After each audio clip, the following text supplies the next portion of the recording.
ಸುಸ್ವಾಗತ. ನಮ್ಮ ಶಿವಮೊಗ್ಗದ ಒಂದು ಹುಡುಗ ಇವತ್ತೊಂದು ಶಿವಮೊಗ್ಗದ ಕೀರ್ತಿ ಪತಾಕೆನ ಎಲ್ಲಾ ಕಡೆ ಹಾರಿಸ್ತಾ ಇರೋದು ನಮಗೆ ನಿಜಕ್ಕೂ ಹೆಮ್ಮೆ ವಿಷಯ. ಸರ್, ಬಿಗ್ ಬಾಸ್ ಅನ್ನೋದು ಒಂದು ದೊಡ್ಡ ಶೋ. ಬಿಗ್ ಬಾಸ್ ಅನ್ನಕ್ಕಿಂತ ಮುಂಚೆನೆ ನೀವು ನಿಮ್ಮ ಇದ್ರಲ್ಲಿ ಬಿಗ್ ಬಾಸ್ ಆಗಿ ನಿಮ್ದೇ ಒಂದು ಐಡೆಂಟಿಟಿ ಮಾಡ್ಕೊಂಡಿದ್ರಿ. ಬಿಗ್ ಬಾಸ್ ಇಂದ ಹೊರಗಡೆ ಬಂದವರು big boss so and so, big boss Sanjana, big boss Bhuvana. ಆದ್ರೆ ಹೊರಗಡೆ ಬಂದ್ಮೇಲೂ ನೀವು ಕೀರ್ತಿಯಾಗೆ ಉಳಿದಿದ್ದೀರಿ. ಅದು ನಿಮ್ ಸ್ಪೆಷಾಲಿಟಿ. ಈಗ ಹೇಗೆ ಅನ್ನಿಸ್ತಿದೆ ನಿಮ್ಮ ಅನುಭವ ಬಂದ್ಮೇಲೆ? ಮೊದಲನೇದಾಗಿ ಬಹಳ ದೊಡ್ಡ ವೇದಿಕೆ ನನಗೆ ಬಿಗ್ ಬಾಸ್. ಯಾಕಂದ್ರೆ ಈ ಹಿಂದೆ ನಾನು 10 ವರ್ಷ ಮೀಡಿಯಾದಲ್ಲಿ ಕೆಲಸ ಮಾಡಿರಬಹುದು, ಜೊತೆಗೆ ಸೋಷಿಯಲ್ ನೆಟ್ವರ್ಕ್ ಅಲ್ಲಿ ಒಂದೊಂದು ವರ್ಷಗಳ ಕಾಲ ನಾನು ಗುರುತಿಸ್ಕೊಂಡಿರಬಹುದು. ಸಮಾಜಮುಖಿ ಕೆಲಸಗಳಿರ್ಬೋದು, ಕನ್ನಡ ಪರ ಹೋರಾಟಗಳಿರ್ಬೋದು, ಯಾವುದೇ ವಿಚಾರಗಳು ನನ್ನ ಜನ ನೋಡಿರ್ಬೋದು. ವಾಟ್ಸ್ಆಪ್ ನಲ್ಲಿ, ಫೇಸ್ಬುಕ್ ಅಲ್ಲಿ, ಯೂಟ್ಯೂಬ್ ಅಲ್ಲಿ, ಬೇರೆ ಬೇರೆ ಮೀಡಿಯಂಗಳಲ್ಲಿ ನಾನು ನೋಡಿದೆ. ಆದ್ರೆ ಬಿಗ್ ಬಾಸ್ ಅನ್ನೋ ಶೋ ಬಹಳ ದೊಡ್ಡ ಮಟ್ಟದ ಒಂದು ಪಾಪ್ಯುಲಾರಿಟಿಯನ್ನು ಕೊಡುತ್ತೆ. ಅದು ನನಗೆ ನಿಜವಾಗ್ಲೂ ತುಂಬಾ ಖುಷಿ ಕೊಡುತ್ತೆ. ಯಾಕಂತಂದ್ರೆ ನೀವು ಆಗ್ಲೇ ಹೇಳಿದ್ರಿ, ಎಲ್ಲ ಕಡೆ ಕೀರ್ತಿ ಪತಾಕೆಯನ್ನು ಹಾರಿಸ್ತಾ ಇದ್ದಾರೆ ಅಂತ. ಸೊ ನಾನು ಒಂದೇನು ಹೇಳಕ್ ಇಷ್ಟಪಡ್ತೀನಿ ಅಂತಂದ್ರೆ, ಬಿಗ್ ಬಾಸ್ ಅನ್ನೋ ಶೋ ನಲ್ಲಿ 114 ದಿನ ಇದ್ದು ನಾನು ಸಾಧನೆ ಏನು ಮಾಡಿಲ್ಲ. ಜನಪ್ರಿಯತೆ ಸಿಕ್ಕಿದೆ ಅಷ್ಟೇ ನನಗೆ. ಸಾಧಕ ಮತ್ತು ಜನಪ್ರಿಯತೆ ಪಡ್ಕೊಳ್ಳೋದು ಎರಡಕ್ಕೂ ಬಹಳ ವ್ಯತ್ಯಾಸ ಇದೆ. ಸೊ ಅದ್ರಲ್ಲಿ ನಾನು ಜನಪ್ರಿಯತೆ ಪಡ್ಕೊಂಡಿದ್ದೀನಿ, ಇನ್ನೂ ಏನು ಸಾಧಿಸಿಲ್ಲ. ಈ ಜನಪ್ರಿಯತೆಯನ್ನು ಬಳಸ್ಕೊಂಡು ನಾನು ಸಾಧಕನಾಗಿ ಶಿವಮೊಗ್ಗದ ಒಂದು ವೇದಿಕೆಯಲ್ಲಿ ಕೂರ್ಬೇಕು ಅಂತ ಬಹಳ ಆಸೆ ಇದೆ. ಆ ದಿನಗಳಿಗೋಸ್ಕರ ಕಾಯ್ತಾ ಇದ್ದೀನಿ ನಾವು ಅದನ್ನಕ್ಕೋಸ್ಕರ ಎದುರು ನೋಡೋಣ ಸರ್. ಸರ್, ಶಂಕರಘಟ್ಟದ ಒಂದು ಹುಡುಗ ಬೆಂಗಳೂರ್ವರೆಗೂ ಹೋಗಿದ್ ಹೇಗೆ? ನಿಮ್ಮ ಶಂಕರಘಟ್ಟದಿಂದ ಬೆಂಗಳೂರುವರೆಗಿಂದು ನಿಮ್ಮ ಶಂಕರಘಟ್ಟದ ಬಾಲ್ಯ, ಅದ್ರ ಬಗ್ಗೆ ಒಂದ್ ಸ್ವಲ್ಪ ಹೇಳಿ ಸರ್. ನಾನು ಹುಟ್ಟಿದ್ದು ತೀರ್ಥಹಳ್ಳಿ, ಅಂದ್ರೆ ಅಮ್ಮನ ಊರು ಮಂಡಗದ್ದೆ. ತೀರ್ಥಹಳ್ಳಿ ಸರ್ಕಾರಿ ಆಸ್ಪತ್ರೆಯಲ್ಲಿ ನಾನು ಹುಟ್ಟಿದ್ದು. ಬೆಳೆದಿದ್ದೆಲ್ಲ ಸಂಪೂರ್ಣ ಶಂಕರಘಟ್ಟದಲ್ಲೇ. ನನ್ನ ಅಪ್ಪನ ಊರು. ಒಂದು ಹೋಟೆಲ್ ಬಿಸ್ನೆಸ್ ನಂದು, ಒಂದು ಸಣ್ಣ ಪುಟ್ಟ ಹೋಟೆಲ್. ಆ ಹೋಟೆಲ್ ಬಿಸ್ನೆಸ್ ನಲ್ಲಿ ತುಂಬಾ ಕಷ್ಟಪಟ್ಟು ಬೆಳೆದ ಬಾಲ್ಯ ನಂದು. ಅಷ್ಟು ಅದ್ಭುತ ಬಾಲ್ಯ ಏನಲ್ಲ, ಆದ್ರೆ ಅಪ್ಪ ಅಮ್ಮನಿಗೆ ಒಂದು ಹಠ ಇರುತ್ತಲ್ಲ, ನನ್ನ ಮಗ ಒಳ್ಳೆ ಸ್ಕೂಲಲ್ಲಿ ಓದಬೇಕು, ಚೆನ್ನಾಗಿ ಓದಬೇಕು ಅಂತ. ಸುತ್ತಮುತ್ತ PWD ಕ್ವಾರ್ಟರ್ಸ್, KPC ಕ್ವಾರ್ಟರ್ಸ್, ಅಲ್ಲಿಂದೆಲ್ಲ ಬರೋ ಹುಡುಗರು. ಅರವಿಂದ ಸ್ಕೂಲ್ ಅಂತ, ಅರವಿಂದ ಸ್ಕೂಲ್ಗೆ ನಮ್ಮಮ್ಮ ಕಾನ್ವೆಂಟ್ ಅಲ್ಲೇ ಓದ್ಬೇಕು ನನ್ನ ಮಗ ಅಂತ ಹಠಕ್ಕೆ ಬಿದ್ದು ಸೇರಿಸೋದು. ನಾನು ಆವರೇಜ್ ಸ್ಟೂಡೆಂಟ್. ಅಂದ್ರೆ ನನಗೆ 65 ಮೇಲೆ ಮಾರ್ಕ್ಸ್ ಬಂದ್ರೆ ನನಗೆ ಆಶ್ಚರ್ಯ ಆಗುವಷ್ಟು ಆವರೇಜ್ ಸ್ಟೂಡೆಂಟ್ ನಾನು. 55 SLC ಪರ್ಸೆಂಟೇಜ್ ಬಂದು ಒಂದು 54%. ಚೆನ್ನಾಗಿತ್ತು ಬಾಲ್ಯದಲ್ಲೇ. ನಾನು ಸ್ವಲ್ಪ ಕಿರಿಕೆ ಅವಾಗಿಂದ ನಾನು, ಬಟ್ ತರಲೆ, ಅಂದ್ರೆ ಒಡ್ಡೊಡ್ಡಂಗೆ ಇದ್ದೆ ನಾನು. ಅಂದ್ರೆ ನಂದೇ ಸ್ಟೈಲೇ ಬೇರೆ. ಅದೇ ಗೊತ್ತಲ್ಲ, ಅಫಿಷಿಯಲ್ ಹುಡುಗರ ನಡುವೆ ನಾನೊಬ್ಬ ಬಡವರ ಮನೆ ಹುಡುಗ ಹೆಂಗಿರ್ತಾನೋ ನನಗಿದ್ದೆ. ಚೆನ್ನಾಗಿತ್ತು. ಆದ್ರೂ ಸ್ಕೂಲಲ್ಲಿ ಸ್ಪೋರ್ಟ್ಸ್ ಅಲ್ಲೆಲ್ಲ, ಅಂದ್ರೆ 3 ಸ್ಪೋರ್ಟ್ಸ್ ಅಲ್ಲಿ ಭಾಗವಹಿಸಬೇಕು ಅಂತಿದ್ರೆ 4 ಭಾಗವಹಿಸಿ 4 ಪ್ರೈಸ್ ತಗೊಂಡು ಇನ್ನೊಂದು ಪ್ರೈಸ್ ನ ಬೇರೆಯವ್ರಿಗೆ ಕೊಡಬೇಕು. ಈ ತರದೆಲ್ಲ ಮಾಡ್ತಿದ್ದೆ ನಾನು. ವಲಯ ಮಟ್ಟ, ತಾಲೂಕ್ ಮಟ್ಟ ಎಲ್ಲೋದು ಸ್ಪೋರ್ಟ್ಸ್ ಅಲ್ಲೆಲ್ಲ ತುಂಬಾ ಆಕ್ಟಿವ್ ಇದ್ದೆ. ಸ್ಕೂಲಲ್ಲೂ ಅಷ್ಟೇ ಆಕ್ಟಿವ್ ಹುಡುಗ. ಹ್ಯಾಂಡ್ ರೈಟಿಂಗ್ ಸರಿ ಇಲ್ಲ ಅಂತ ಹೊಡೆದ ತಿಂತಿದ್ದೆ. ಹ್ಯಾಂಡ್ ರೈಟಿಂಗ್ ಅರ್ಥ ಆಗಿರೋದಕ್ಕೆ ಮಾರ್ಕ್ಸ್ ಕಮ್ಮಿ ತಗೋತಾ ಇದ್ದೆ. ಹಿಂಗೆ ಏನೋ ಇತ್ತು. ಆಚೆಗೆ SLC ಬಿಟ್ಟ ಮೇಲೆ PUಗೆ ನನಗೆ ಸೈನ್ಸ್ ತಗೋಬೇಕು ಅಂತ ನಮ್ಮ ಅಮ್ಮನಿಗೆ ಬಹಳ ಆಸೆ ಇತ್ತು. ಆದ್ರೆ ನನಗೆ ಬಂದಿರೋ ಪರ್ಸೆಂಟೇಜ್ಗೆ PU ಸೀಟ್ ಸಿಗ್ಲಿಲ್ಲ. ಅಂದ್ರೆ ಪರ್ಸೆಂಟೇಜ್ ಚೆನ್ನಾಗಿ ಬರ್ತಿದ್ದೇನೋ, ಅವಾಗಲೇ ಕ್ವಶನ್ ಪೇಪರ್ ಯಾರೋ ಕೊಡ್ತೀನಿ ಅಂತ ಹೇಳಿದ್ದಕ್ಕೆ ಕ್ವಶನ್ ಪೇಪರ್ ಇರೋದು ಓದ್ಕೊಂಡು ಹೋಗಿ ಆ ಕ್ವಶನ್ ಪೇಪರ್ ಎಕ್ಸಾಮ್ ಬರದೆ ಎಲ್ಲ ಎಡ್ವರ್ಟ್ ಮಾಡ್ಕೊಂಡು ಅಷ್ಟಕ್ಕೆ ಡೀಲ್ ಆಯ್ತು. ಸೊ ಬಂದು ನ್ಯಾಷನಲ್ PU ಕಾಲೇಜು NES ಏನಿದೆ, ನ್ಯಾಷನಲ್ ಎಜುಕೇಶನ್ ಸೊಸೈಟಿಲಿ JO6 ಸೇರ್ಕೊಂಡೆ. ಎಲ್ಲೂ ಸೀಟ್ ಸಿಗದೆ ಇರೋದಕ್ಕೆ ಸೈನ್ಸ್ಗೆ. ನಮ್ಮ ಅಮ್ಮನಿಗೆಲ್ಲ ಡಿಪ್ಲೊಮಾ ಈಕ್ವಲೆಂಟ್ ಹಂಗೆ ಅಂತ ಯಾವ JO6 ಸೇರ್ಕೊಂಡೆ. JO6 ಸೇರ್ಕೊಂಡು 2 ವರ್ಷ JO6 ಓದಿ. ಅಷ್ಟರೊಳಗೆ ನಾನು ಪೇಪರ್ಗಳಲ್ಲಿ ಆರ್ಟಿಕಲ್ ಬರೆಯಕ್ಕೆ ಶುರು ಮಾಡಿದೆ. ಅಂದ್ರೆ ಕರ್ನಾಟಕ ದರ್ಶನ, ಪ್ರಜಾವಾಣಿದು, ಆಮೇಲೆ ವಿಜಯ ಕರ್ನಾಟಕದ ಅಲ್ಲಿ ಇಲ್ಲಿ ಒಂದು ಕಾಂಟ್ಯಾಕ್ಟ್ ನಂಬರ್ ಸಿಕ್ಬಿಟ್ಟಿತ್ತು ವಿಶ್ವೇಶ್ವರ ಭಟ್ ಸರ್ದು. ಅವ್ರಿಗೆ ಮೆಸೇಜ್ ಕಳಿಸೋದು ಹಿಂಗೆಲ್ಲ. ಅವಾಗ ತಾನೇ ವಿಜಯ ಕರ್ನಾಟಕ ಬಂದಿತ್ತು. ಸೊ ಬೇರೆ ಬೇರೆ ಪತ್ರಿಕೆಗಳಲ್ಲಿ ಏನೋ ಬರೆಯಕ್ಕೆ ಶುರು ಮಾಡಿದೆ. ಜರ್ನಲಿಸಂ ಬಗ್ಗೆ ತುಂಬಾ ಒಲವಿತ್ತು. ಮುಂಚೆ ನನಗೆ ಗೊತ್ತಿರೋ ನಮ್ಮ ಅಪ್ಪ ಅಮ್ಮ 4ನೇ ಕ್ಲಾಸ್ನಲ್ಲೇ ನಾನು ಪೇಪರ್ನ 1 ಅವರ್ ಓದ್ತಿದ್ದಂತೆ. ಅಂದ್ರೆ ಅಲ್ಲಿಂದ ಇಲ್ಲಿ ತನಕ ಎಲ್ಲಾ ಪೇಜ್ಗಳನ್ನ ಓದ್ಕೊಂಡು ಕೂತಿರ್ತಿದ್ದೆ. ತುಂಬಾ ಪೇಪರ್ ಇಂಟ್ರೆಸ್ಟ್ ಇತ್ತು. ಸೊ ಯಾಕೆ ಅದೇ ಕಡೆ ಹೋಗ್ಬಾರ್ದು ಅಂತ ಅನ್ಕೊಂಡು ಜರ್ನಲಿಸಂ ಸೇರಿದೆ. ಅವಾಗಿನ್ನು ಸಹ್ಯಾದ್ರಿ ಕಾಲೇಜಲ್ಲಿ ಡಿಪಾರ್ಟ್ಮೆಂಟ್ಸ್ ಇತ್ತು, ಬಟ್ ಅಷ್ಟು ಸ್ಕೋಪ್ ಇರಲಿಲ್ಲ ಜರ್ನಲಿಸಂ ಡಿಪಾರ್ಟ್ಮೆಂಟ್ಗೆ. ಓಕೆ, ಅದು ಟ್ರೈ ಮಾಡೋಣ ಅಂದ್ಬಿಟ್ಟು ಜರ್ನಲಿಸಂ ಸಹ್ಯಾದ್ರಿ ಕಾಲೇಜಲ್ಲಿ ಸೇರ್ಕೊಂಡೆ. ಆ 3 ವರ್ಷಗಳ ಕಾಲ ಮಾಧ್ಯಮದಲ್ಲಿ ನಾನು ತೊಡಗಿಸ್ಕೊಳ್ಳೋ ಪ್ರಯತ್ನ ಮಾಡಿದೆ. ವಿಜಯ ಕರ್ನಾಟಕದಲ್ಲಿ ಸಂತೋಷ್ ಕಾಚಿನಗಟ್ಟೆ ಅಂತೆಲ್ಲ ತುಂಬಾ ಸಪೋರ್ಟ್ ಮಾಡಿದ್ರು. ಆಮೇಲೆ ಆ ಗ್ಯಾಪ್ ಅಲ್ಲಿ ಸುನಾಮಿ ಆಗಿತ್ತು. ಸುನಾಮಿ ಆದಾಗ ನಾನು ಆ ಸ್ಪಾಟ್ಗೆ ಹೋಗಿ ಇಲ್ಲಿಂದ 4 ಜನ ಹುಡುಗನ್ ಕರ್ಕೊಂಡು ಹೋಗಿ ಅಲ್ಲಿಂದ ಆರ್ಟಿಕಲ್ಸ್ ವಿಜಯ ಕರ್ನಾಟಕಕ್ಕೆ ಬರೀತಾ ಇದ್ದೆ. ಸೊ ಆ ಟೈಮಲ್ಲಿ ನನಗೆ ಕೀರ್ತಿ ಶಂಕರಘಟ್ಟ ಅಂತ ಹೆಸರು ಕೊಟ್ಟರು ವಿಜಯ ಕರ್ನಾಟಕದವರು. ಸೊ ಅಲ್ಲಿಂದ ಲೇಖನಗಳು ಬರೆಯಕ್ಕೆ ಶುರು ಮಾಡಿದೆ. ಆಮೇಲೆ ಲೆಕ್ಚರ್ ಹತ್ರ ಸ್ವಲ್ಪ ಕಿರಿಕ್ ಮಾಡ್ಕೊಂಡು 1 ವರ್ಷ ಫೇಲ್ ಆದೆ, ಅಂದ್ರೆ ಪ್ರಾಕ್ಟಿಕಲ್ ಫೇಲ್ ಆದೆ. ಮತ್ತೆ ಅಷ್ಟರೊಳಗೆ ಏನಾಯ್ತು, ನನ್ನ ಫ್ರೆಂಡ್ ಒಬ್ಳು ಇಲ್ಲಿಂದ ಬೆಂಗಳೂರಿಗೆ ಹೋಗಿದ್ಲು. ಅವಳು ಕಸ್ತೂರಿ ಮೀಡಿಯಾದಲ್ಲಿ ಕೆಲಸ ಮಾಡ್ತಾ ಇದ್ಲು. ಕೀರ್ತಿ, ನಿಮ್ದು ರೈಟ್ ಅಪ್ಸ್ ಎಲ್ಲ ತುಂಬಾ ಚೆನ್ನಾಗಿರುತ್ತೆ, ತುಂಬಾ ಒಳ್ಳೊಳ್ಳೆ ಕೋಟ್ಸ್ ಎಲ್ಲ ಬರೀತೀಯ, ಅಸೋಸಿಯೇಟ್ ಸ್ಕ್ರಿಪ್ಟ್ ರೈಟರ್ ಆಗಿ ಪೊಸಿಷನ್ ಖಾಲಿ ಇದೆ, ಬರ್ತೀಯಾ ಅಂತ ಕೇಳಿದ್ರು. ಓಕೆ ಬರ್ತೀನಿ ಅಂತ ಹೊರಟೆ. ಹಾಗೆ ಅವತ್ತಿನ ದಿನ 400 ರೂಪಾಯಿ ಇಟ್ಕೊಂಡು ಹೋಗಿದ್ದು ಹುಡುಗ ನಾನು ₹400 ಹಿಂದಿನ ಸ್ಟೋರಿ. ₹400 ಹಿಂದಿನ ಸ್ಟೋರಿ ಅಂತಂದ್ರೆ ನಾನು ಆಗ್ಲೇ ಹೇಳಿದಾಗೆ ಅವತ್ತಿನ ದಿನಕ್ಕೆ ಅಂದ್ರೆ 11 ವರ್ಷಗಳ ಕೆಳಗೆ ₹400 ಬಹಳ ದೊಡ್ಡ ಅಮೌಂಟ್. ನಮ್ಮ ಮನೆಗೆ ಮೆಸ್ ಮಾಡ್ತಾ ಇದ್ರು ನಮ್ಮ ಮನೆಯಲ್ಲಿ. ಅಂದ್ರೆ ಒಂದು ತಿಂಗಳು ಊಟಕ್ಕೆ ₹600 ಕೊಟ್ರೆ ಒಂದು ತಿಂಗಳು ಊಟ ಕೊಡ್ತಾ ಇದ್ವಿ ನಾವು ಮೆಸ್ಗೆ ಬರೋರಿಗೆ. 3 ಹೊತ್ತು ₹600 ಒಂದು ತಿಂಗಳು ಊಟ. ಸೊ ಹಂಗೆ ಆತರ ಒಂದಿಷ್ಟು ಜನ ಇದ್ರು. ಅದರಲ್ಲಿ ಹಿಂಗೆ ನಾನು ಫಸ್ಟ್ ಆಫ್ ಆಲ್ ನಾನು ತುಂಬಾ ಕಿರಿಕು, ತುಂಬಾ ತರಲೆ, ಊರಲ್ಲೆಲ್ಲ ತುಂಬಾ ಸ್ಪೀಡಾಗಿ ಬೈಕ್ ಓಡಿಸೋದು ಅದು ಇದು ಮಾಡ್ಕೊಂಡು ಫುಲ್ ಸ್ವಲ್ಪ ಬ್ಯಾಡ್ ಬಾಯ್ ಇಮೇಜ್ ಇತ್ತು ನನಗೆ. ಸೊ ಅದರಲ್ಲಿ ನಮ್ಮ ಅಮ್ಮಂಗೆ ಏನ್ ಬೆಂಗಳೂರು ಇಲ್ಲಿ ಊರ್ ದರ ಮಾಡೋದೇ ಸಾಕು, ಇನ್ನು ಬೆಂಗಳೂರಿಗೆ ಹೋದ್ರೆ ಇನ್ನೇನು ಕೈಗೆ ಸಿಗಲ್ಲ ಏನೋ ಅಂತ ಒಂದು ಮೈಂಡ್ ಅಲ್ಲಿ ಇತ್ತು. ಆದ್ರೂ ಏನೋ ಒಂದು ಮಾಡ್ತಾನೆ, ಏನೋ ಒಂದು ಅಟಾಚ್ ಎಲ್ಲ ಇದೆ, ಬಟ್ ನೆಟ್ಟಿಗೆ ನಿಲ್ಲಲ್ಲ ಎಲ್ಲೋ ಅನ್ನೋದಷ್ಟೇ ಅವ್ರಿಗೆ ಇದ್ದಿದ್ದು ಡೌಟ್.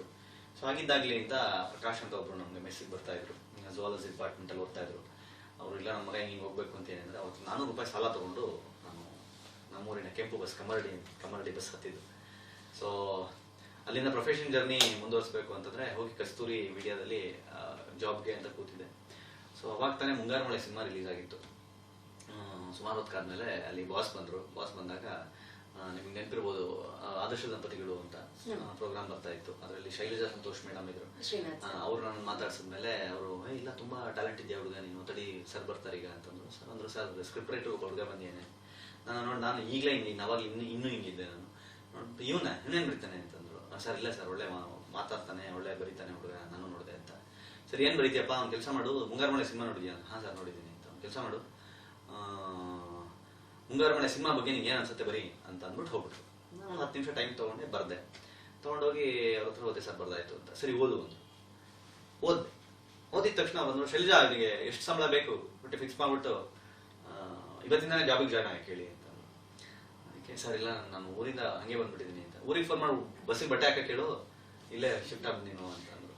ಸೊ ಇಮಿಡಿಯೇಟ್ಲಿ ಅವತ್ತೇ ನನಗೆ ಆಫರ್ ಲೆಟರ್ ಕೊಟ್ಟರು. ಅಂದ್ರೆ ಮುಂಗಾರು ಮಳೆ ಸಿನಿಮಾನ ಒಂದು ಬೇರೆ ತರ ರಿವ್ಯೂ ಬರ್ದಿದ್ದೆ ನಾನು. ಅಂದ್ರೆ ಒಂದು ಸಿನಿಮಾ ಅಂದ್ರೆ ಸಿನಿಮಾದ ನಾಯಕ ಮಾತ್ರ ಹೀರೋ ಆಗಿರ್ತಾನೆ, ಆದ್ರೆ ಒಂದು ಸಿನಿಮಾದಲ್ಲಿ ಒಬ್ಬ ಸ್ಕ್ರಿಪ್ಟ್ ರೈಟರ್ ಹೀರೋ ಆಗ್ಬೋದು, ಒಬ್ಬ ರೈಟರ್ ಹೀರೋ ಆಗ್ಬೋದು, ಒಬ್ಬ ಎಲ್ಲರೂ ಹೀರೋ ಆಗ್ಬೋದು ಅಂತ ತೋರಿಸ್ಕೊಟ್ಟ ಸಿನಿಮಾ ಮುಂಗಾರು ಮಳೆ ಅಂತ. ಅದನ್ನ ನಾನು ಬೇರೆ ತರ ರಿವ್ಯೂ ಮಾಡಿದ್ದೆ, but vent very well.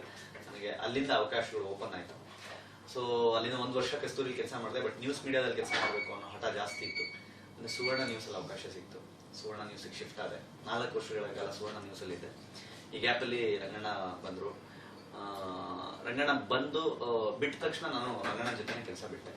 Public TV HR Ranganna ಜೊತೆ ಕೆಲಸ ಬಿಟ್ಟೆ. ಆ ಗ್ಯಾಪ್ ಅಲ್ಲಿ ಪಬ್ಲಿಕ್ ಟಿವಿ ಶುರುವಾಗುವ ತನಕ ಆ ಗ್ಯಾಪ್ ಅಲ್ಲಿ ಒಂದು 7 ತಿಂಗಳು ಬಿಗ್ FM ಅಲ್ಲಿ RJ ಆಗಿ ಕೆಲಸ ಮಾಡಿದೆ.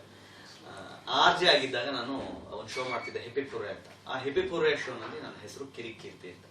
ಅಲ್ಲಿಂದ ಬಂತು ಈ ಕಿರಿಕ್ ಕೀರ್ತಿ. ಸೊ ಅಲ್ಲಿಂದ ಜನಗಳಿಗೆ ಕಾಲೆಳೆದು ಕಿರಿಕ್ ಮಾಡೋ ಶೋ ಆಗಿತ್ತು. ಅಲ್ಲಿಂದ ಕಿರಿಕ್ ಕೀರ್ತಿ ಕಂಟಿನ್ಯೂ ಆಗಿ ಇಲ್ಲಿ ತನಕ ಬಂದಿದೆ. ಆ ನಂತರ ನಾನು ಪಬ್ಲಿಕ್ ಟಿವಿ ಜಾಯ್ನ್ ಆದಾಗಲೂ ಅಲ್ಲಿ ಮಿಸ್ಟರ್ ಕಿರಿಕ್ ಅಂತ ಒಂದು ಶೋ ಮಾಡಿದೆ, ಅದು ಸೂಪರ್ ಹಿಟ್ ಆಯ್ತು. ಇನ್ನು ಸುವರ್ಣದಲ್ಲಿ ಸಿಂಗ್ರಿ ರೌಂಡ್ಸ್ ಅಂತ ಒಂದು ಶೋ ಮಾಡ್ತಿದ್ದೆ, ಅದು ನಂಬರ್ 1 ಶೋ ಆಗಿತ್ತು. ಅಲ್ಲಿಂದ ಸಮಯ ಹೋದಾಗ ಕಿರಿಕ್ ವಿತ್ ಕೀರ್ತಿ ಅಂತ ಒಂದು ಶೋ ಶುರುವಾಯಿತು, ನಡೀತು. ಸಮಯ ಬಿಟ್ಟು ಅಲ್ಲೊಂದು ಸ್ವಲ್ಪ ಅದು ಇದು ಪ್ರಾಬ್ಲಮ್ ಆಯ್ತು ಅಂತ ಕೆಲಸ ಬಿಡಬೇಕು ಅಂತ ಯೋಚನೆ ಮಾಡಿದಾಗ ಇದೇ ಇವತ್ತು ಕಲರ್ಸ್ ಕನ್ನಡ ಆಗಿರೋ ETV ಇಲ್ಲಿ ನನಗೆ ಸೂಪರ್ ಮಿನಿಟ್ ಶೋಗೆ ಪೋಸ್ಟ್ ಪ್ರೊಡಕ್ಷನ್ ನೋಡ್ಕೊಳಕ್ ಬರ್ಬೇಕು ನೀವು ಅಂತ ಕೆಲಸ ಕರೆದ್ರು. ಹೋದೆ. ಒಳ್ಳೆ ಸಂಬಳ, ಅಂದ್ರೆ ಹತ್ತತ್ರ 1 ಲಕ್ಷ, ಏನೋ 1 ಲಕ್ಷ ಸಂಬಳ, ಒಳ್ಳೆ ಸಂಬಳ. ಪೋಸ್ಟ್ ಪ್ರೊಡಕ್ಷನ್ ಕಂಪ್ಲೀಟ್ ಕೆಲಸ ಅಲ್ಲೇ ಮಾಡಿದೆ. ಶೋ ಮುಗಿದ್ಮೇಲೆ ಒಂದು 3 ತಿಂಗಳು ನಾನು ಡಮ್ಮಿ ಮಾಡ್ಬಿಟ್ರು. ಡಮ್ಮಿ ಅಂದ್ರೆ ಕೆಲಸ ಅಲ್ಲಿ ಎಂಟರ್ಟೈನ್ಮೆಂಟ್ ಚಾನಲ್ ಹಂಗೆ ವರ್ಕ್ ಆಗುತ್ತೆ, ಅಂದ್ರೆ ಇಮಿಡಿಯೇಟ್ ಆಗಿ ಶೋ ಸಿಗಲ್ಲ, we have to wait for right shows. ನನಗೆ ನ್ಯೂಸ್ ಚಾನಲ್ ಕೆಲಸ ಮಾಡಿ ನಾವೇಂಗೆ ಅಂದ್ರೆ 12 ರಿಂದ 14 ಗಂಟೆ ಕೆಲಸ ಮಾಡ್ತೀವಿ ನಾವು. ನಮ್ಗೆ ಹೆಂಗೆ ಅಂತಂದ್ರೆ ಕೆಲಸ ಇಲ್ಲ ಅಂತಂದ್ರೆ ನಮ್ ಕೆಲಸ ಬರಲ್ಲ ಅಂತ ಕೂರ್ಸ್ಬಿಟ್ಟಿದ್ದಾರೆ ಏನೋ ಫೀಲ್ ಇರುತ್ತೆ. ಅದು news channel programming head, editor for special projects ಎಲ್ಲ ಆಗಿ ತುಂಬಾ ದೊಡ್ಡ ಪೊಸಿಷನ್ ನೋಡೋದಕ್ಕೆ ಆಲ್ ಆಫ್ ಸಡನ್ ಕೆಲಸ ಇಲ್ಲದೆ ಕೂರ್ಸ್ಬಿಡ್ತಾರೆ ಅನ್ನೋ ಹಿಂಸೆ ಆಗುತ್ತೆ. ಸಂಬಳ ಬರ್ತಿರ್ಬೋದು, ಬಟ್ ಕೆಲಸ ಇಲ್ಲದೆ ಕೂರೋದು ಹಿಂಸೆ ಆಗುತ್ತೆ ಅಂತ ಅಂದ್ಬಿಟ್ಟು ರಾತ್ರಿ ರಿಸರ್ವೇಷನ್ ಬಂದ್ಬಿಟ್ಟಿದೆ. ಮನೇಲೆಲ್ಲ ಈ 1 ಲಕ್ಷ ಸಂಬಳ ಬರ್ತಾ ಇತ್ತು ತಿಂಗಳಿಗೆ, ನೀನ್ ಕೆಲಸ ಬಿಟ್ಟು ಬಂದ್ಬಿಡ್ತೀಯಲ್ಲ, ನಿಂಗೆ ಮಾನ ಮರ್ಯಾದೆ ಇಲ್ಲ ಹಂಗೆ ಹಿಂಗೆ ಅಂತ. ಇಲ್ಲ ನಾನು ಸುಮ್ಮನೆ ಕೊರಕಂತೂ ಆಗಲ್ಲ, ಪುಕ್ಷಡ ಸಂಬಳ ತಗೊಳಕ್ ನನಗೂ ಮನಸ್ಸಿಲ್ಲ ಅಂದ್ಬಿಟ್ಟು ನಾನು ಬಂದ್ಬಿಟ್ಟೆ. ಅಲ್ಲಿಂದ ಹೊರಗೆ ಬಂದವನು ನಾನು ನನ್ನ ಫ್ರೆಂಡ್ಸ್ ಸೇರ್ಕೊಂಡು ದಿ ನ್ಯೂ ಇಂಡಿಯನ್ ಟೈಮ್ಸ್ ಅಂತ ಒಂದು ಆನ್ಲೈನ್ ಮೀಡಿಯಾ ಶುರು ಮಾಡಿದ್ವಿ. ನಾನು ಒಂದು ಸಣ್ಣ ಅಡ್ವರ್ಟೈಸ್ಮೆಂಟ್ ಕಂಪನಿ ಶುರು ಮಾಡ್ಕೊಂಡೆ. ನಡೀತು ಅದ್ಭುತವಾಗಿ, ಏನೋ ನಮ್ಮ ಜೀವನಕ್ಕೆ ಎಷ್ಟು ಬೇಕೋ ಅಷ್ಟು ನಡೀತು. ಈ ನಡುವೆ ಈ ಗ್ಯಾಪ್ ಅಲ್ಲಿ ಒಂದಿಷ್ಟು ಸಂಕಷ್ಟಗಳು ಬಂತು. ಲೈಫಿನ ಬಹಳ ಕೆಟ್ಟ ಸಿಚುವೇಶನ್ಗಳನ್ನೆಲ್ಲ ಫೇಸ್ ಮಾಡಿದ್ವಿ. ಮದುವೆ ಆದ್ಮೇಲೆ 2012 ನನ್ನ ಮದುವೆ ಆಗಿದ್ದು. ಅದ್ರಾಚೆಗೆ ನನ್ನ ಮಗ ಆವಿಷ್ಕಾರ್ ನನ್ನ ಹೆಂಡತಿ ಹೊಟ್ಟೆಲಿದ್ದಾನೆ. ಅಂದ್ರೆ ಮಗಳು ಅವತ್ತಿಗೇನು ನಮ್ಗೆ ಗೊತ್ತಿಲ್ಲ. ಆ 2 ಪಿಂಕ್ ಲೈನ್ಸ್ ಯಾವತ್ತು ನೋಡಿದ್ವು ಅವತ್ತಿಂದ ಲೈಫ್ ಒಂದು ಪಾಸಿಟಿವ್ ಸೈಡ್ ಬಂತು ನಂದು. ಚೆನ್ನಾಗಾಯ್ತು. ಕಿರಿಕೀರ್ತಿ ಅಂತ ಪೇಜ್ ಶುರು ಮಾಡಿದೆ. ನಾನು ಏನ್ ಹೇಳ್ಬೇಕಿತ್ತು ಮಾಧ್ಯಮದಲ್ಲಿ ಇಟ್ಕೊಂಡು ಏನ್ ಹೇಳಲಿಕ್ಕೆ ಸಾಧ್ಯ ಆಗಿರ್ಲಿಲ್ಲ ನನಗೆ. ಜನಗಳನ್ನ ಏನ್ ಉದ್ದೇಶಿಸಿ ಮಾತನಾಡಬೇಕಿತ್ತು ಅದಕ್ಕೆಲ್ಲ ಎಲ್ಲಿ ಬ್ರೇಕ್ ಹಾಕ್ತಾ ಇದ್ರು, ಅದನ್ನು ನಾನು ಆಲ್ಟರ್ನೇಟಿವ್ ಮೀಡಿಯಾ ಆಗಿ ಯೂಟ್ಯೂಬ್ ಮತ್ತು ಫೇಸ್ಬುಕ್ ಅನ್ನು ಬಳಸ್ಕೊಂಡು ನಾನು ಏನ್ ಮಾತಾಡಬೇಕು, ಜನಪರವಾಗಿ ಏನ್ ಮಾತಾಡಬೇಕು, ಸಾಮಾಜಿಕ ಕಳಕಳಿ ಇಟ್ಕೊಂಡು ಏನ್ ಮಾತಾಡಬೇಕು, ಕನ್ನಡ ಪರವಾಗಿ ನನ್ನ ಧ್ವನಿ ಏನು ಅನ್ನೋದನ್ನ ಸ್ಪಷ್ಟವಾಗಿ ಹೇಳೋಕೆ ಶುರು ಮಾಡಿದೆ. ಯಾಕಂದ್ರೆ ಮಾಧ್ಯಮದಲ್ಲಿ ಇದ್ದಾಗ ನಾನೊಂದು ಸಿನಿಮಾ ಬ್ಯೂರೋ ಚೀಫ್ ಆಗಿರ್ತೀನಿ ಅಂದ್ರೆ ಅವ್ರು ತಮಿಳ್ ಸಿನಿಮಾ ಪ್ರಮೋಟ್ ಮಾಡಿ ತೆಲುಗು ಸಿನಿಮಾ ಪ್ರಮೋಟ್ ಮಾಡಿದ್ರೆ ನಾನು ಮನ್ಸೊಪ್ಪಲ್ಲ. ಸೊ ಹಾಗಾಗಿ ಆ ಥರದ್ದನ್ನೆಲ್ಲ ನನಗೆ ಮಾಡ್ಲಿಕ್ಕೆ ಸಾಧ್ಯ ಆಗದೆ ಇರೋದ್ರಿಂದ ಇಲ್ಲಿ ಕನ್ನಡ ಸಿನಿಮಾಗಳನ್ನ ಪ್ರಮೋಟ್ ಮಾಡೋಕ್ಕೆ, ಕನ್ನಡ ಭಾಷೆಯನ್ನು ಪ್ರಮೋಟ್ ಮಾಡೋಕ್ಕೆ, ನಾಡು ನುಡಿಯನ್ನು ಪ್ರಮೋಟ್ ಮಾಡಲಿಕ್ಕೆ, ನೆಲ ಜನವನ್ನು ಪ್ರಮೋಟ್ ಮಾಡಲಿಕ್ಕೆ, ಕರ್ನಾಟಕದ ಬೇರೆ ಬೇರೆ ಭಾಷೆಗಳ ಬಗ್ಗೆ ಮಾತಾಡಲಿಕ್ಕೆ, ಸಮಾಜಮುಖಿಯಾಗಿ ಏನೇನು ಮಾಡಬಹುದು ಅನ್ನೋದ್ರ ಬಗ್ಗೆ ಇದೆಲ್ಲವನ್ನ ಜನಗಳ ಹೆಲ್ಪ್ ತಗೊಂಡು, ನನ್ನ ಫಾಲೋವರ್ಸ್ನ ಹೆಲ್ಪ್ ತಗೊಂಡು ನಾನು ಹಂತವಾಗಿ ಮಾಡ್ತಾ ಬಂದೆ. ಈ ಹಂತದಲ್ಲಿ ಕಾವೇರಿ ಗಲಾಟೆ ಆಯಿತು. ಕಾವೇರಿ ಗಲಾಟೆಯಲ್ಲಿ ITBT ಕಂಪನಿಗಳಿಗೆ ಹೋಗಿ ಅವ್ರನ್ನ ರಿಕ್ವೆಸ್ಟ್ ಮಾಡಿ ಹೊರಗಡೆ ಬಂದ ಅಕ್ಸೆಂಚರ್ ಅಂತ ಕಂಪನಿಯಲ್ಲಿ ರಿಕ್ವೆಸ್ಟ್ ಮಾಡಿ ಹೊರಗಡೆ ಕಳಿಸಿದಿರ್ಬೋದು. ಬ್ಯಾಂಕ್ಗಳಿಗೆ ಹೋಗಿ ಇಲ್ಲ ನೀವು ಸಪೋರ್ಟ್ ಮಾಡಿದ್ರೆ ಇನ್ಯಾರು ಮಾಡ್ತಾರೆ ದಯವಿಟ್ಟು ಬನ್ನಿ ಅಂತ ಪೊಲೈಟ್ ಆಗಿ ಅದನ್ನು ಮಾಡಿ ಹೊರಗಡೆ ಬಂದಿದ್ದು. ಅವೆಲ್ಲ ಜನಗಳ ಕಣ್ಣಿಗೆ ಬಿತ್ತು. ಇಲ್ಲ ಇನ್ನೇನೋ ಮಾಡ್ತಿದ್ದಾನೆ ಅನ್ನೋದು ಅರ್ಥ ಆಯ್ತು. ಸಾಕಷ್ಟು ಜನ ಕೇಳ್ತಾರೆ ಕನ್ನಡದ ಹೆಸರು ಎಷ್ಟು ಲಕ್ಷ ಮಾಡ್ತೀಯಾ ಅಂತ. ಕನ್ನಡದ ಹೆಸರಲ್ಲಿ ನಾನು ಸಾಲ ಮಾಡ್ಬಿಟ್ಟು ಸಾಕಷ್ಟು ದುಡ್ಡುಗಳನ್ನ ಹಾಕಿದ ಅಷ್ಟು ಬಿಟ್ಟು ಇಲ್ಲಿ ನನಗೆ ಕನ್ನಡದಿಂದ ಯಾವುದಾಗಿಲ್ಲ. ನನ್ನೇ ಯೋಚನೆ ಮಾಡಿ ಯಾವಾಗಲೂ ಕನ್ನಡದ ಹೆಸರು ದುಡ್ಡು ಮಾಡ್ತಿದ್ದೀರಿ ಅಂತಂದ್ರೆ ಅದು ಈಕ್ವಲ್ ಟು ವೆರಿ ವರ್ಸ್ಟ್. ನಾನು ಅವರ್ಡ್ ಆಲ ಅಂತ ಕನ್ನಡದ ಹೆಸರಲ್ಲಿ ದುಡ್ಡು ಮಾಡೋಕ್ಕಲ್ಲ ಕನ್ನಡ ಇರೋದು. Kannada is language. ಕನ್ನಡ ಒಂದು ಭಾಷೆ, ಅದೊಂದು ಆರಾಧನೆ, ಒಂದು ತಾಯಿ ಅಂತ ಕರಿತೀವಿ. ಆ ತಾಯಿ ಅಂತ ಕರೆದಾಗ ಅವಳ ಹೆಸರು ಬಿಸ್ನೆಸ್ ಮಾಡಬಾರ್ದು ನಾವು. ತಾಯಿ ಅಂತ ಕರೆದಾಗ ತಾಯಿ ಹೆಸರು ಬಿಸ್ನೆಸ್ ಮಾಡೋದು ಯಾವತ್ತೂ ಮನ್ಸೊಪ್ಪಲ್ಲ. ಸೊ ಹಾಗಾಗಿ ಅದ್ರ ಬಗ್ಗೆ ವಿಶೇಷವಾದ ಪ್ರೀತಿ ಇದೆ, ವಿಶೇಷವಾದ ಒಲವಿದೆ. ನಾವು ಸಾಕಷ್ಟು ಬೇರೆ ಬೇರೆ ಭಾಷೆಗಳನ್ನ ಪ್ರೀತಿಸ್ತೀವಿ, ಅಂದ್ರೆ ಕನ್ನಡವನ್ನು ಆರಾಧಿಸ್ತೀವಿ. ನಾವು ನಾನು ಯಾವಾಗ್ಲೂ ಹೇಳೋದಿದೆ, ನಾನು ಯಾರನ್ನೂ ಅಡ್ಡಗಟ್ಟಿ ನಿನಗೆ ಯಾವ ಭಾಷೆ ಬರುತ್ತೆ ಕನ್ನಡ ಬರಲ್ವಾ ಅಂತ ಕಪಾಳಕ್ಕೆ ಯಾವತ್ತೂ ಹೊಡೆಯಲ್ಲ. ಆದ್ರೆ ನೀನು ಕನ್ನಡ ಭಾಷೆ ಬಗ್ಗೆ ಕೆಟ್ಟದಾಗಿ ಮಾತಾಡಿದ್ರೆ ನಾನು ಸುಮ್ಮನೆ ಅಷ್ಟೇ. ನೀನು ನನ್ನ ವಿಷಯ ನನ್ನ ತಾಯಿಯ ವಿಚಾರಕ್ಕೆ ಬರಬೇಡ. ನಾನು ಬಂದ್ಬಿಟ್ಟು ನನ್ನ ತಾಯಿ ಬಗ್ಗೆ ನಿನ್ಗೆ ಯಾಕೆ ಗೌರವ ಇಲ್ಲ ಅಂತ ಯಾವತ್ತೂ ಕೇಳಲ್ಲ. ಬಟ್ ನೀನ್ ಕೆಟ್ಟದಾಗಿ ಮಾತಾಡಿದ್ರೆ ಸಹಿಸ್ಕೊಳಕ್ ನನ್ ಮನಸ್ಸೊಪ್ಪಲ್ಲ ಅಷ್ಟೇ. ಅದು ನನ್ನ ನಿಲುವು. ಅದನ್ನ ಜನ ಕೆಲವರು ನೆಗೆಟಿವ್ ಆಗಿ ತಗೊಂಡು ಕಿರಿಕ್ ಮಾಡ್ತಾನೆ, ಜಗಳ ಮಾಡ್ತಾನೆ, ಗಲಾಟೆ ಮಾಡ್ತಾನೆ ಅಂತ. ಈ ಗ್ಯಾಪ್ ಅಲ್ಲಿ ಏನಾಯ್ತು, ನನ್ಗೊಂದು ಸಣ್ಣ ಥಾಟು ಇರ್ಲಿಲ್ಲ ಬಿಗ್ ಬಾಸ್ ನನ್ ಕಾಲ್ ಬರ್ಬೋದು ಅಂತ. ಯಾಕಂದ್ರೆ ರಾತ್ರಿ ಅದೇ ಕಂಪನಿಯಲ್ಲಿ ಕೆಲಸ ಬಿಟ್ಟು ಬಂದವನ್ನ. ಆ ಕಂಪನಿ ಬಿಗ್ ಬಾಸ್ಗಿಂತ ಒಂದ್ ಹೆಜ್ಜೆ ಹಿಂದಕ್ಕೆ ಹೋಗೋದಾದ್ರೆ ಯೂಟ್ಯೂಬ್, ನೀವು ಇವಾಗ ಸಾಮಾಜಿಕ ಜಾಲತಾಣದಲ್ಲಿ ನಿಮ್ದೊಂದು ಐಡೆಂಟಿಟಿ ಕ್ರಿಯೇಟ್ ಮಾಡ್ಕೊಂಡ್ಮೇಲೆ ನಿಮ್ಗೆ ಸಿಕ್ಕಂತ ಬಹು ದೊಡ್ಡ ರೆಕಗ್ನಿಷನ್ ಅಂದ್ರೆ ಯೂಟ್ಯೂಬ್ ಸ್ಪೇಸ್. ಬಹುಶಃ ತುಂಬಾ ಜನ ಗೊತ್ತಿಲ್ಲದೆ ಇರ್ಬೋದು ಬಿಗ್ ಬಾಸ್ ಬಂದ್ಮೇಲೆ ಕೀರ್ತಿ ರೆಕಗ್ನಿಷನ್. ಬಟ್ ಯೂಟ್ಯೂಬ್ ಸ್ಪೇಸ್ ಅಲ್ಲಿ ಗುರುತಿಸ್ಕೊಳ್ಳೋದು ಅಂದ್ರೆ ಅದೊಂದು ಸುಲಭವಾದ ಕೆಲ್ಸಾನೂ ಅಲ್ಲ, ಎಲ್ರಿಗೂ ಸಿಗುವಂತ ರೆಕಗ್ನಿಷನ್. ಎಲ್ಲೋ ಒಂದು ಇಡೀ ಭಾರತದಲ್ಲಿ ಹುಡುಕಿದ್ರೆ ಅಥವಾ ಇಡೀ ಪ್ರಪಂಚದಲ್ಲಿ ಹುಡುಕಿದ್ರೆ ಒಂದ್ 20 ಜನ 30 ಜನ ಅದಕ್ಕೆ ಆಯ್ಕೆ ಆಗ್ಬೋದು. ಅದ್ರಲ್ಲಿ ನೀವು ಒಬ್ರು ಅನ್ನೋದು ನಿಜಕ್ಕೂ ಹೆಮ್ಮೆ ವಿಷಯ, ಕನ್ನಡಕ್ಕೆ ಒಂದು ಹೆಮ್ಮೆ ವಿಷಯ. ಅದ್ರ ಅನುಭವ ಯೂಟ್ಯೂಬ್ ಸ್ಪೇಸ್ ಸಾಕಷ್ಟು ಜನ ಯೂಟ್ಯೂಬ್ ನೆಕ್ಸ್ಟ್ ಅಪ್ ಅಂತ ಕರಿತೀವಿ ನಾವು. ಅದು ಒಂದು ಇಂಟರ್ನ್ಯಾಷನಲ್ ಕಾಂಪಿಟೇಷನ್. ಅದು ನ್ಯೂಯಾರ್ಕ್ ಅಲ್ಲಿ ನಡೀತಾ ಇತ್ತು, ಸಿಡ್ನಿಲಿ ನಡೀತಾ ಇತ್ತು, ಜಪಾನ್ ಟೋಕಿಯೋದಲ್ಲಿ ನಡೆದಿತ್ತು, ಲಂಡನ್ ಅಲ್ಲಿ ನಡೆದಿತ್ತು, ಭಾರತದಲ್ಲಿ ನಡೆದಿರಲಿಲ್ಲ. ಇದೇ ಫಸ್ಟ್ ಟೈಮ್ ಇಂಡಿಯಾದಲ್ಲಿ ನೆಕ್ಸ್ಟ್ ಅಪ್ ಮಾಡಬೇಕು ಅಂತ ಡಿಸೈಡ್ ಮಾಡಿದಾಗ ಇಂಡಿಯಾದಲ್ಲಿರುವ ಯೂಟ್ಯೂಬರ್ಸ್ನ ಅವರು ಇನ್ವೈಟ್ ಮಾಡಿದ್ರು. ಯಾರು ಬೆಸ್ಟ್ ಯೂಟ್ಯೂಬರ್ಸ್ ನೀವು ಯಾರಿದ್ದೀರಿ, ನೀವು ಯಾರು ನೆಕ್ಸ್ಟ್ ಅಪ್ ಪಾರ್ಟಿಸಿಪೇಟ್ ಮಾಡಬೇಕು, ಕಾಂಪೀಟ್ ಮಾಡಬೇಕು ಅಂತಿದ್ದೀರಿ, ಅಪ್ಲಿಕೇಶನ್ಸ್ ಹಾಕಿ ಅಂತ. ಇಂಡಿಯಾದಲ್ಲಿ ಲಕ್ಷಾಂತರ ಅಪ್ಲಿಕೇಶನ್ಸ್ ಬಂದ್ಬಿತ್ತು. ಬಟ್ ಅದ್ರಲ್ಲಿ ಫಸ್ಟ್ ಲಿಸ್ಟ್ ನಲ್ಲಿ ಶಾರ್ಟ್ ಲಿಸ್ಟ್ ಆದಾಗ ನನ್ನ ಹೆಸರು ಅದರಲ್ಲಿತ್ತು. ಅಂದ್ರೆ ಶಾರ್ಟ್ ಲಿಸ್ಟೆಡ್ ಅಂದ್ರೆ ಕಂಪ್ಲೀಟ್ ಶಾರ್ಟ್ ಲಿಸ್ಟ್ ಅಲ್ಲ, 1000ಕ್ಕೆ ಬಂತು. 1,00,000 ಇಳಿಸಿದ್ರು. ಅವಾಗ ನೀವು ಮಾಡಿರೋ ಯಾವ್ದಾದ್ರು ಒಂದು ವಿಡಿಯೋನ ಅದಕ್ಕೆ ಅಪ್ಲೋಡ್ ಮಾಡಬೇಕು ಅಂತ. ಅವಾಗ ನಾನು ಚಂದನ್ ಸೇರಿ ನಮ್ಮ ಬೆಂಗಳೂರು ಅಂತ ಒಂದು ಸಾಂಗ್ ಮಾಡಿದ್ವಿ. ಆ ಸಾಂಗ್ನ ಅಪ್ಲೋಡ್ ಮಾಡಿ ಲಿಂಕ್ ಕಳಿಸಿದಾಗ ಟೆಕ್ನಿಕಾಲಿಟಿ ಮತ್ತೆ ಸಾಂಗ್ ಕ್ವಾಲಿಟಿ ಮತ್ತೆ ಎಲ್ಲವನ್ನೂ ಕನ್ಸಿಡರ್ ಮಾಡಿ ಫಿನಲಿ ಆಮೇಲೆ ಒಂದಿಷ್ಟು ಟೆಸ್ಟ್ ರೌಂಡ್ಸ್ ಇರುತ್ತೆ ಊರಲ್ಲಿ, ಕಾಲ್ಸ್ ಅಲ್ಲಿ, ವಿಡಿಯೋ ಕಾಲ್ಸ್ ಅಲ್ಲೆಲ್ಲ ಎಲ್ಲದನ್ನೂ ನಾನು ನೀಟಾಗಿ ಅಟೆಂಡ್ ಮಾಡಿ ಸೊ ಅದರಲ್ಲಿ ನಾನು ಆಯ್ಕೆ ಆದೆ. ಅಂದರೆ ನೆಕ್ಸ್ಟ್ ಅಪ್ಗೆ ಇಂಡಿಯಾದಿಂದ 30 ಜನ ಮಾತ್ರ ಆಯ್ಕೆ ಆಗಿದ್ದು, ಅದರಲ್ಲಿ ನಾನು ಒಬ್ಬ. ನೆಕ್ಸ್ಟ್ ಅಪ್ ಕಾಂಪಿಟೇಷನ್ ಇತ್ತು. ಸೊ ಅದರಲ್ಲಿ ಬಾಂಬೆಗೆ ಹೋಗಿ 7 ದಿನಗಳ ಕಾಲ ನಾನು ಅಟೆಂಡ್ ಮಾಡಿ ಅದರಲ್ಲಿ ಒಂದು 4K ಕ್ಯಾಮ್ರಾನ ವಿನ್ ಆಗಿ ಸೊ ವಾಪಸ್ ಬಂದೆ. ಇಟ್ಸ್ ಪ್ರೌಡ್ ಮೂಮೆಂಟ್ ಅದು. ಯಾಕಂದ್ರೆ ಒಂದು ಭಾಷೆನೇ, ಯಾಕಂದ್ರೆ ಈಗ ಯೂಟ್ಯೂಬ್ ಅಂದ್ ಮಾತ್ರಕ್ಕೆ ಅದು ನಾರ್ತ್ ಇಂಡಿಯನ್ಸ್ಗೆ ಸೀಮಿತ ಅಥವಾ ಬೇರೆ ಭಾಷೆಗಳಿಗೆ ಸೀಮಿತ ಅಂತ ಒಂದು ಪರಿಸ್ಥಿತಿ ಇದ್ದಾಗ ಯೂಟ್ಯೂಬ್ನ ಪ್ಯಾರಲಲ್ಲಿ ಕರ್ನಾಟಕದಲ್ಲೂ ಸ್ಟ್ರಾಂಗ್ ಮಾಡಬೇಕು, ಸೋಷಿಯಲ್ ನೆಟ್ವರ್ಕ್ನ ಕರ್ನಾಟಕದಲ್ಲಿ ಸ್ಟ್ರಾಂಗ್ ಮಾಡಬೇಕು ಅಂತ ಹಠಕ್ಕೆ ಬಿದ್ದವನು ನಾನು. ಹಾಗಾಗಿ ಯೂಟ್ಯೂಬ್ನಲ್ಲಿ ಏನ್ ಮಾಡಬಹುದು, ಯೂಟ್ಯೂಬ್ನ ಬಳಸ್ಕೊಂಡು ಏನ್ ಮಾಡಬಹುದು. ಯಾಕಂದ್ರೆ ಯೂಟ್ಯೂಬ್ ಮಾತ್ರ ಸೀಮಿತ ಅಲ್ಲ. ಯೂಟ್ಯೂಬಲ್ಲಿ ಅಪ್ಲೋಡ್ ಆದ ವಿಡಿಯೋ ನಂತರ ಫೇಸ್ಬುಕ್ಗೆ ಅಪ್ಲೋಡ್ ಆಗುತ್ತೆ, ಫೇಸ್ಬುಕ್ಕಲ್ಲಿ ಅಪ್ಲೋಡ್ ಆಗಿರೋ ವಿಡಿಯೋನ ವಾಟ್ಸಾಪ್ಗೆ ಬರುತ್ತೆ, ವಾಟ್ಸಾಪಲ್ಲಿ ಹೈಪಿಗೆ ಬರುತ್ತೆ. ಹೀಗೆ ಜನಗಳನ್ನ ತಲುಪೋಕೆ ಈಸಿ ಇದೆ. ಟಿವಿಯಲ್ಲಿ ಬರೋ ಒಂದು ಕಾರ್ಯಕ್ರಮ ಟಿವಿಲಿ ಮಾತ್ರ ಕೂತ್ ನೋಡ್ಬೇಕು, ಪೇಪರ್ನಲ್ಲಿ ಬರೋ ಆರ್ಟಿಕಲ್ ಪೇಪರ್ನ ಹಿಡಿದು ಮಾತ್ರ ನೋಡ್ಬೇಕು. ಆದ್ರೆ ಇವತ್ತು ಫೇಸ್ಬುಕ್, ಯೂಟ್ಯೂಬ್ ಅಥವಾ ಬೇರೆ ಯಾವುದೇ ವಾಟ್ಸಾಪ್ನಲ್ಲಿರೋ ವಿಡಿಯೋ ನಿಮ್ಮ ಮೊಬೈಲ್, ನಿಮ್ಮ ಪಾಕೆಟ್ ಅಲ್ಲಿ ಇರುತ್ತೆ. Any time you are reachable. Accessibility ಜಾಸ್ತಿ ಇರುತ್ತೆ, ಫೀಸಿಬಿಲಿಟಿ ಜಾಸ್ತಿ ಇರುತ್ತೆ. ಸೊ ಹಾಗಾಗಿ ಅದ್ರ ಕಡೆ ಜಾಸ್ತಿ ಕಾನ್ಸಂಟ್ರೇಷನ್ ಕೊಡಬೇಕು ಅಂತ ಸಾಕಷ್ಟು ಪೇಜ್ಗಳನ್ನ ಸೃಷ್ಟಿ ಮಾಡಿಸ್ತೆ, ಸಾಕಷ್ಟು ವಿಡಿಯೋ ಯೂಟ್ಯೂಬ್ ಕ್ರಿಯೇಟರ್ಸ್ನ ಕ್ರಿಯೇಟ್ ಮಾಡಿಸ್ತೆ. ಸೊ ಅಂದ್ರೆ ಯೂಟ್ಯೂಬ್ ಅನ್ನೋದು ಕೇವಲ ನಾರ್ತ್ ಇಂಡಿಯನ್ಸ್ಗೆ ಅಥವಾ ಸೌತ್ ಇಂಡಿಯಾದ ಬೇರೆ ಭಾಷೆಗಳಿಗೆ ಮಾತ್ರ ಸೀಮಿತ ಆಗಬೇಡ. ಕನ್ನಡದ ಕಾಂಟೆಂಟ್ ಕ್ರಿಯೇಟರ್ಸು ಸಹಿತ ಅದರಲ್ಲಿ ಮಾಡಲಿ, ಅದರಿಂದ ರೆವಿನ್ಯೂನು ಇದೆ. ನಾನು ಇವತ್ತು ರೆವಿನ್ಯೂ ಕನ್ಸಿಡರೇಷನ್ ಮಾಡದೇ ಇರೋದಕ್ಕೆ ನಾನು ಫೇಸ್ಬುಕ್ ಅಲ್ಲೂ ವಿಡಿಯೋ ಅಪ್ಲೋಡ್ ಮಾಡ್ತೀನಿ. ಬಟ್ ಯೂಟ್ಯೂಬ್ ನಲ್ಲೇ ವಿಡಿಯೋ ಅಪ್ಲೋಡ್ ಮಾಡುವಂತವ್ರಿಗೆ ಅದರಲ್ಲಿ ಬಹಳ ದೊಡ್ಡ ರೆವಿನ್ಯೂ ಇದೆ. ಚಂದನ್ ಶೆಟ್ಟಿ ಅಂತವರೆಲ್ಲ ಯೂಟ್ಯೂಬ್ ಬಹಳ ದೊಡ್ಡ ರೆವಿನ್ಯೂ ತಗೋತಾರೆ. ಅಂದ್ರೆ ಅವ್ರು ಯೂಟ್ಯೂಬ್ ಕಾನ್ಸಂಟ್ರೇಷನ್ ಮಾಡ್ತಾರೆ. ನಾನು ಯೂಟ್ಯೂಬ್ ಮಾತ್ರ ಅಲ್ಲ, ನನಗೆ ಸಮಾಜಮುಖಿ ಕಲಿಯೂ ಇರೋದ್ರಿಂದ ನಾನೇನ್ ಮಾಡ್ತೀನಿ, ಫೇಸ್ಬುಕ್ ನಲ್ಲೂ ಅಪ್ಲೋಡ್ ಮಾಡ್ತೀನಿ. ಸೊ ಹಂಗಾಗಿ ಫೇಸ್ಬುಕ್ ನಲ್ಲಿ ಯಾವ ರೆವಿನ್ಯೂನು ಬರಲ್ಲ. ಸೊ ಒಂದು ಪ್ಯಾರಲಿ. ಸೊ ನೆಕ್ಸ್ಟ್ ಅಪ್ ನಲ್ಲಿ ನನಗೆ ಬಹಳ ದೊಡ್ಡ ಎಕ್ಸ್ಪೋಜರ್ ಸಿಕ್ತು. ಬಿಗ್ ಬಾಸ್ ಹೋಗೋಕೆ ಸ್ವಲ್ಪ ದಿನಗಳ ಮುಂಚೆ ಸಿಕ್ಕಿದ್ದು.